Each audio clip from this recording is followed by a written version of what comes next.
எங்க அப்பாவோட சாம்ராஜ்யத்தை நான் உடைக்க போறேன். சுயநினைவோட இருக்கிற எந்த பிள்ளையும் பெத்த அப்பனுக்கு எதிராக இப்படி ஒரு ஐடியாவை ஏத்துக்க மாட்டான். அதனால தான் இந்த ஐடியாவை அவனோட உள்ளுணர்வுல விதைக்க போறோம். இந்த உள்ளுணர்வுங்கிறது உணர்ச்சியால தான் ஏற்படுது, ரைட்? இப்போ நம்ம என்ன பண்ணணும்னா இந்த உணர்ச்சியை அவனுக்குள்ள புகுத்தி அதை அவனோட பிசினஸ் ஐடியாவை மாற்றணும். ஒரு உணர்ச்சியை எப்படி அவனோட பிசினஸ் ஐடியாவை மாற்ற முடியும்? அதைத்தான் நம்ம இப்போ கண்டுபிடிக்கணும். ராபர்ட்டுக்கு அவங்க அப்பாவுக்கு நடுவில் டேர்ம்ஸ் அண்ட் கண்டிஷன்ஸ் சரியா இல்லை, ஏதோ ஒரு வெறுப்போட தான் போயிட்டு இருக்கு. அப்போ அதை வச்சு ஆரம்பிச்சிடலாம். ராபர்ட்டுக்கு அவங்க அப்பா மேலே இருக்கிற வெறுப்பை பயன்படுத்தி நம்ம ஐடியாவை விதைச்சிடலாமே. நியூட்டன் விதி மாதிரி நமக்கும் ஒரு விதி இருக்கு. நல்ல உணர்ச்சி கெட்ட உணர்ச்சி எப்பவுமே பெண்ணுக்கு தள்ளிடும். அதைத்தான் நம்ம ராபர்ட் விஷயத்தில் பயன்படுத்த போகிறோம். ராபர்ட்டோட மூளைக்குள்ள நல்ல உணர்ச்சியை நம்ம விதைச்சிட்டோம்னா நம்ம நினச்சதை சாதிச்சிடலாம். சரி, அப்படின்னா இதை ட்ரை பண்ணுவோம். எங்கள் அப்பாவுக்கு நான் என் சொந்த காலில் நிற்கிறது தான் பிடிக்கும். அதை விட்டுட்டு எல்லாத்துக்கும் நான் அவரை எதிர்பார்த்துட்டு இருக்கக்கூடாது. இது ஒர்க் அவுட் ஆகலாம். ஆகலாமா? இன்னும் தெளிவாக யோசிச்சா நல்லா இருக்கும். ஓ அளவுக்கு யாராலையும் யோசிக்க முடியாதா சார்? குறிப்பாக அது உன்னால் முடியவே முடியாது. என்ன சொன்ன? உன்னால் முடியாதுன்னு. நீங்கள் 2 பேரும் சண்டை போட்டுட்டு இருந்தீங்கன்னா இந்த இன்செப்ஷன் வேலையை விட்டுட்டு எங்கேயாவது பில்டிங்க்கு பெயிண்ட் அடிக்கிற வேலைக்கு தான் போக வேண்டியிருக்கும்.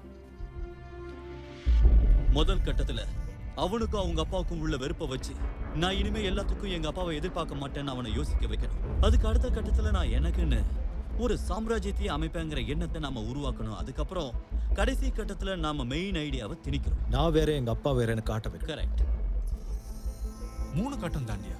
கொஞ்சம் டிஸ்டர்பன்ஸ் வந்தாலும் கனவு மொத்தமா கொலாப்ஸ் ஆயிடுமே. டிஸ்டர்ப் ஆகாது, அதை நான் பாத்துக்கிறேன். தூங்கும்போது 3 கட்டத்து கனவை தாங்குற அளவுக்கு பவர்ஃபுல்லான மருந்தை நான் உங்களுக்கு கொடுக்க போறேன்.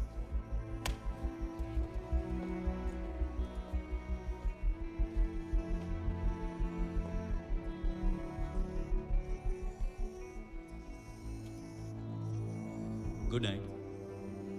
இந்த மருந்தால கனவை பகிர்ந்துக்க போறவங்க ஒருத்தருக்கு ஒருத்தர் தெளிவான தொடர்புல இருக்கலாம். அதோட மூளையும் நல்லா வேலை செய்யும். தெளிவா சொல்லணும்னா ஒவ்வொரு கட்டத்துக்கும் நிறைய டைம் கிடைக்கும். ஆழ்ந்த தூக்கத்துல மூளை வேலை செய்யறதை விட இதுல 20 மடங்கு அதிகமா வேலை செய்யும்.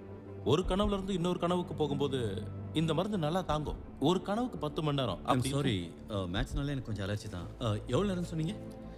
முதல் கட்டத்துக்கு 1 வாரம் ஆகும், 2வது கட்டத்துக்கு 6 மாசம் ஆகும், 3வது கட்டத்துக்கு 10 வருஷமா? 10 வருஷம் கனவுலயே இருக்க முடியுமா என்ன? அது கனவு பொறுத்து இருக்கு. சரி, வேலை முடிஞ்சதும் அவன் கனவுல இருந்து எப்படி வெளியேறது? அப்புறம் நம்ம நிலைமை எலிப்பொறியில மாட்டின கதை ஆயிடக்கூடாதுல்ல. ஒரு கிக். அப்படின்னா அதெல்லாம் சொன்னா புரியாது, நேரில் பார்த்து தெரிஞ்சுக்க. எந்த நிலைமையில இருந்தாலும் திடீர்னு நம்மளை திடீக்கிட்டு விட வச்சு கனவுல இருந்து முழிக்க வச்சு அவ்வளோ மயக்கத்துலயும் இந்த கிக் ஒர்க் அவுட் ஆகும்னு நினைக்கிறேன். சூப்பர் கேள்வி. நான் கொடுக்க போற மருந்து எப்படின்னா காது வழியா போய் மூளையை தொடும். அப்படி இருக்கும்போது கனவு காண்றவங்க ஆழ்ந்த தூக்கத்துல இருந்தாலும் கீழே விடுற மாதிரியே உணர்வாங்க. இதோ இப்படிதான் நம்ம செய்ய வேண்டியதெல்லாம் இந்த கிக்கை வச்சு ஒரு கட்டத்துல இருந்து இன்னொரு கட்டத்துக்கு ஊடுருவி போகணும். ஆக மொத்தம் நம்ம ஒரு வழியாக போறோம்னு கிளியரா புரியுது.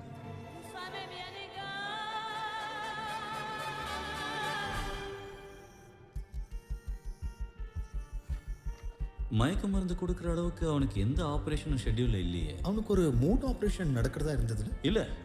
அப்படியே இருந்தாலும் நம்ம வேலையை முடிக்கிறதுக்கு குறைஞ்சது 10 மணி நேரமாவது ஆகும்.